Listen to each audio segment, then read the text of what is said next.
All right, so when I graduated in 1989, I never expected to be an entrepreneur. And so when I think about what that is and how I started my business, I think of some of the elements that really came together to sort of create a company. And the first thing I would say is that when I was thinking about a business, I was already working, full-time at an employment, and I didn't have to be an inventor. I just really had to come across something that I felt was a niche or something where I could apply the skills that I had learned either in college or from my previous job and fill a void. And I think it's that void that really creates the business, and the entrepreneur, the ability for him to fill that void. My business is in the automotive real estate business, which at first blush sounds like, oh my God, that must be terrifying. But when I first started it, there was a lot of consolidation going on in the industry.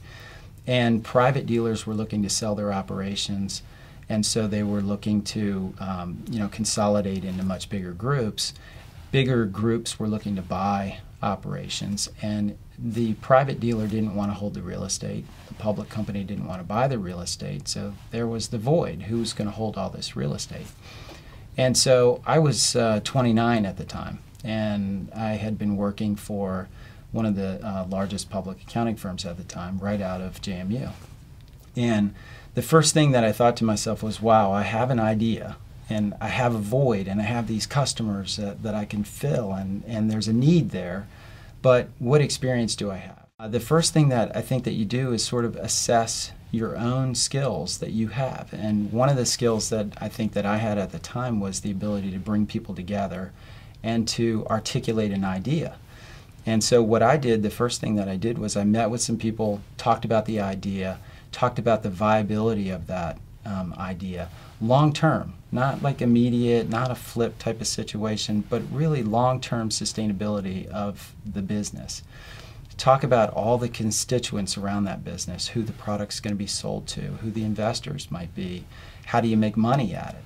And as I realized some of the things that I was good at, what I was sort of doing was just assembling a team almost naturally, where my partner, who's 20 years my senior, had tremendous ability to put together a board and people like that, and some of the older dealers that we wanted to do business with. And he had tremendous experience in that, where I didn't.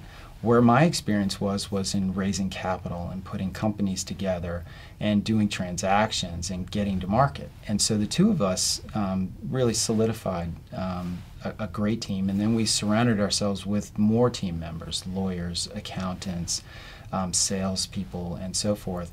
And so in 1997, he and I sat down at his kitchen table basically and wrote a business plan. And that business plan surrounded how much money did we need to get started?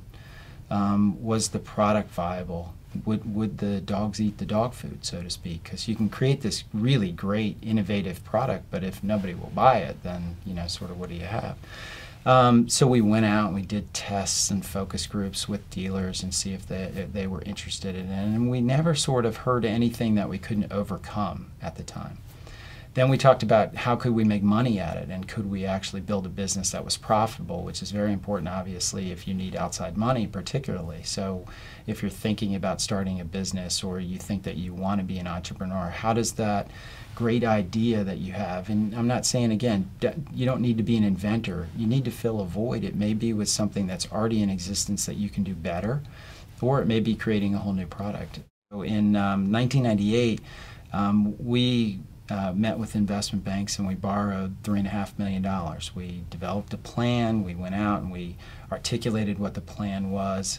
We had dealers come in who supported what we were doing, who said, yeah, if this thing could come together, we would do a transaction. And we used that money to basically go out and market our product. And then in early 1998, we ended up contracting to buy our first pieces of real estate. And our business is a very basic sale-leaseback business where we buy property and then leased it back to dealers. But what it did was it freed up capital for the private dealer, freed up capital for the public dealer. It helped with estate planning.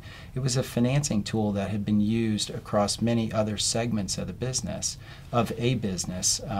apartments, malls, grocery stores, office buildings.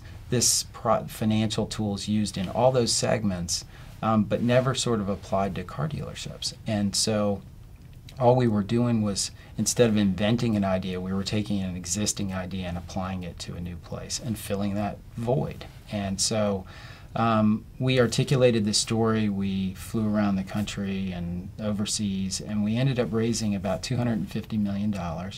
And we bought our first pieces of real estate in the beginning of 1998. And from there, we grew the business, eventually selling it to a group of pension and endowment funds at the end of 2005 for about $3.7 billion.